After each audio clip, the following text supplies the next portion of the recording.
अब क्या किया सीएजी के साथ मैं वो आपको बताता हूं। 3 अधिकारी कुछ दिनों के भीतर, ये रिपोर्ट के सामने आते ही कुछ दिनों के भीतर तीनों अधिकारियों को ट्रांसफर कर दिया गया।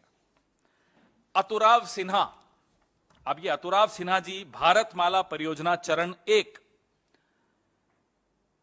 उसमें उन्होंने सीएजी रिपोर्ट के ये प्रभारी थे, जिसमें मैंने आपको बताया 1 रुपए की चीज 14 रुपए में कर दी। अब सिन्हा साहब को तुरंत हटाकर तिरुवनंतपुरम भेज दिया दिल्ली से, जाइए आराम कीजिए, बहुत काम कर लिया आपने। नंबर 2,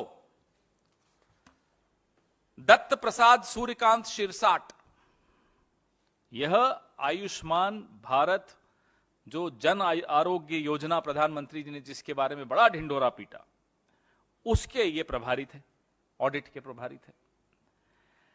इन्होंने भ्रष्टाचार को उजागर कर दिया, प्रधानमंत्री की प्रिय योजना के भ्रष्टाचार। इनको भेज दिया लीगल सेल में, जाइए आप वहां देखिए, बहुत हो गया।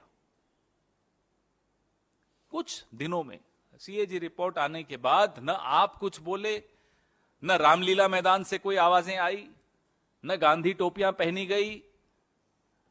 मोदी जी ने जो करना था कर दिया। अशोक सिन्हा, ये तीसरे अधिकारी, आयुष्मान भारत जन आरोग्य योजना के इन्होंने ऑडिट शुरू किया था। ओरिजिनली इन्होंने शुरुआत की उस ऑडिट की। इन्हें कहां भेज दिया? राजभाषा में, महानिदेशक राजभाषा कि अब आप हिंदी पढ़िए, जाइए। यह हालत प्रधानमंत्री जी ने सीएजी की। अब जो सबसे चौंकाने वाला मामला है वो मैं आपको बताता हूं। सबसे चौंकाने वाली बात यह है, तबादला तो किया ही, अब एक मेल चली गई, ईमेल चली गई बंबई प्रधान महालेखागार के कार्यालय में कि साहब एक मेल आई है, तमाम ऑडिट फील्ड रिपोर्ट रोक दिया जाए।